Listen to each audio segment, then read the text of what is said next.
السلام عليكم خوتي المغاربه، تمتعوا لي الله يرضي عليكم. وهذا الشيء هذا راه كيتخدم في البلاد ديالكم اللي هو المغرب. راه كاين شي ناس كيحسدون على هذا الشيء هذا.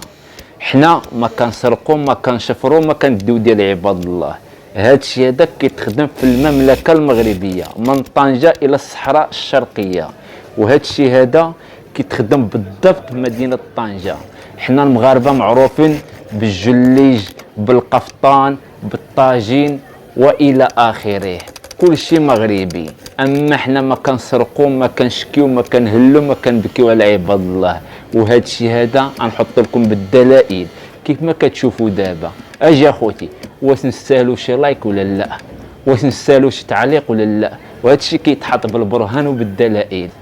وعباد الله واللي كتحبوا الوطن ديالكم وكتموتوا على الرايه ديالكم وكتشدكم الغيره على التمغربي ديالكم. اما نقول لكم شي ناس اخرين، كاين شي ناس كتشبرهم الحقد والكراهيه على هذا الشيء اللي كنبينوا حنا وكنحطوا الدلائل. وبالطبع كيتحط هذا الشيء هذا. اول حاجه خوتي غتمتع وشلل عويناتك الله يرضى عليك. وهذا الشيء هذا انا كنولي نكررها لك، راه كيتصنع في المغرب. خوتي المغاربه غادي ننزل لكم واحد الفيديو ديال واحد الجزائري كيتكلم على المغرب وعلى الجزائر، وكيقول بان المغرب متفوق على الجزائر في جميع المجالات. وهذا الشيء هذا بالاثباتات. وسمعوا مزيان الجزائري شنو كيقول، خرج فيهم طول وعرض بلا نفاق كيتكلم. مهم ما تنساوناش باللايك الاشتراك الكومونتير. يا الله دخلوا وتفرجوا تمتعوا لي. الشركات تاعهم كاع درك يدي بلاصي المروك تصدر كلش المنتجات الفلاحيه، واش يقولوا له الصناعه التحويليه للمواد الغذائيه، الالبان، واش يقولوا له حتى الادويه والمواد التجميل، القهوه، انا نقول لك كلش. المروك جايه شغل محاصره من طرف الجزائر. المروك لا تملك حدود حتى مع موريتانيا، ما عندهاش حدود معها. يعني منطقة محررة هذيك من طرف البوليساريو، عندها معبر القرقرات فقط. معبر القرقرات هو المنفذ الوحيد للمروك إلى إفريقيا. رغم ذلك المروك تصدر 6 ملايير دولار إلى إفريقيا. حنايا نملك حدود شاسعة جدا مع شحال 7 دول ولا. هل نصدر شيئا؟ لا نصدر ولا شيء. وزيد دبون دار لهم القرار هذا ما على بالوش بلي درك المستثمرين المغاربه مع المستثمرين الجزائريين يتفاهموا، يقول لهم ولوا دوا السلعه تاعكم واش يقولوا له موريتانيا يبدلها لومبالاج ويدير لها ميد ان موريتانيا، وتولي تدخل للجزائر بدون جمركه. وقال لي خلص المروكي الفراك. اش فاهم مليح واش قلت لكم، لانه على بالك التجار ما عندهمش عقليه بوليتيك وسياسه، وانت مروكي وانت عدويه.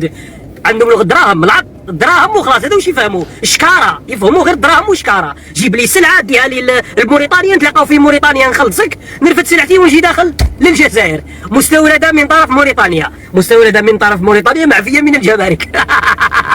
ومن بعد درك النظام الجزائري يتحلب لهذه اللقطه هذه ويشوف باللي الدعوه انتعشت في المروك، والشركات بدات تخدم مستثمرين، علاقات تجاريه بين الجزائر والمروك عن طريق موريتانيا. والملتقى يولي في موريتانيين واش يصدروا لنا يا رب العالي. راك تمسخر فيها موريتانيا يصدرنا. موريتانيا واش عندها باش تصدرنا؟ واش عندها بلاد الفقر والمجاعه، ناس مساكن محكومه من طرف عصابه يسرقوا لهم في خيراتهم وثرواتهم، وشعب 6 ملايين نسمه فقراء وعندهم ثروات تاع العالم كاع عندهم. واش يصدر لك الموريتاني مسكين؟ يو كلش يجيك من المروك، يولي كلش يهبط من المروك لموريتانيا. ودرك العصابه يتحلبوا لها، يبطلوا يحبسوا القرار هذا ويعاودوا يغلقوا الحدود مع موريتانيا، ويفرضوا الرقابه والجمركه وكذا والحصار ومنا في راس. والله يا خوتي شوفوا مليح واش قلت لكم، زيد لهم 3 شهور 4 شهور يتحلبوا لهذا الكلاب هذا اللي راني نقول فيه، يحبسوا هذا القرار هذا، ويحبسوا واش يقولوا له الديسيزيون اللي دارها تبونه. شوفوا الاخوان، دابا هذا الشيء هذا كل شيء عاقبيه وكل شيء عارفه بان موريتانيا والجزائر وهاد الاتفاقيه اللي داروها كامله على التصدير ديال المغرب الافريقيه والجزائر كامل. هادشي هذا عاملاه هي وبزت على موريتانيا، قالت لها اجي عندي الرئيس ونحيد لك انا داك الفلوس اللي كان سالك ولكن بشرط نديرو واحد اتفاقيه بيناتنا، تجاره بيناتنا، ونديرو ديك المسالك ديال الحدود.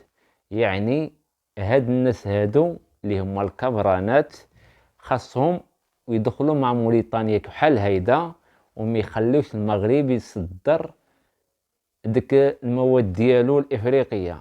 ولكن الاخوان، ورغم هادشي هذا كيف ما كنا كنعرفوا دابا حنايا بان الوزيره الخارجيه ديال موريتانيا كانت جات المملكه المغربيه ورحب بها ناصر بوريطه، وداروا واحد الاجتماع واحد اللقاء بيناتهم وجلسوا وتكاتبوا داك الشيء اللي قسم الله.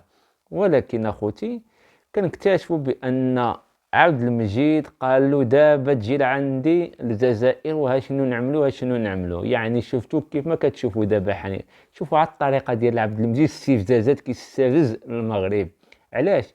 حيت ما عندهم لا عقل، ما عندهم لا عقل لا هيبه. الناس كيديروا واحد الاتفاقيه مع شي دوله كبيره، مع شي دوله قداش هي، يعني اللي انت دير لك واحد الهيبه. موريتانيا مسكينه، الناس ديالها ضعاف، والناس ديالها ماشي ضعاف، ما كنطيحش انا من القيمه ديالهم. يعني موريتانيا دراوش ما عندهمش وما خاصهمش راضيين بما قسم الله لهم، عايشين بشكاك عايشين. ولكن موريتانيا تقارني راسك انت دولة عندك البترول وعندك الغاز وعندك المناجم ديال الحديد، وتقارني راسك مع موريتانيا وتجي وتبكي على موريتانيا؟ لا ميمكنش. هادشي هذا كامل باش نتوما طيحوا المغرب في الفخ، تقاطعوا عليه الحدود، فهمتوني، وما تخليوش يصدر ولا ترفعوا له التاشيره ديال التصدير وبزاف د الحاجات. ولكن يا خوتي المغاربه راه عندهم حلول. الا سديتي باب الله كيفتح بيبان، الا نتوما سديتوا واحد الباب واحد الله كيفتح بيبان كبار. علاش حنا كنقولوا دقه دقه وبالسكات وبالصمت؟ حنا البلبله ما فيناش، حنا كنهضروا بالسكات وكنتكلموا بالسكات وكنجوا بالسكات وكنمشيو وكنعدوا داكشي هذاك. ولكن الاخوان كنمشيو دقه دقه. نتوما درتوا هاد الخطوه هادي، ولكن تسناو الخطوه الثانيه غادي تجيكم من الراس. حنا عارفين بان مده هادي في 2000 دابا مده 5 سنين ولا 6 سنين درتوا واحد الاتفاقيه عاوتاني ما بين الجزائر. 6 سنين الماضيه كانت درتوا واحد الاتفاقيه ما بين الجزائر وموريتانيا، ومشيتوا فتحتوا واحد المعبر ديال الحدود. ولكن دابا كتفتحوا واحد المعبر ديال الحدود واحد اخر، باقي ما فهمناكمش. يعني لا عقل لا جسم لا حتى شي حاجه، ما عندكم والو، لا هيبه لا حتى حاجه. كنحييكم اخوتي من قناه الشماليه 24، كنحييكم من مدينه طنجه، كنحييكم من عاصمه المغرب الرباط، كذلك الصحراء الشرقيه المغربيه، وستبقى شرقيه مغربيه الى ان يرث الله الارض ومن عليها. الشعار ديالنا هو الله الوطن الملك. تحيه لكم من المنبر هذا، والسلام عليكم ورحمه الله وبركاته، اينما كنتم واينما ارتحلتم. معكم الشمالي 24 الي.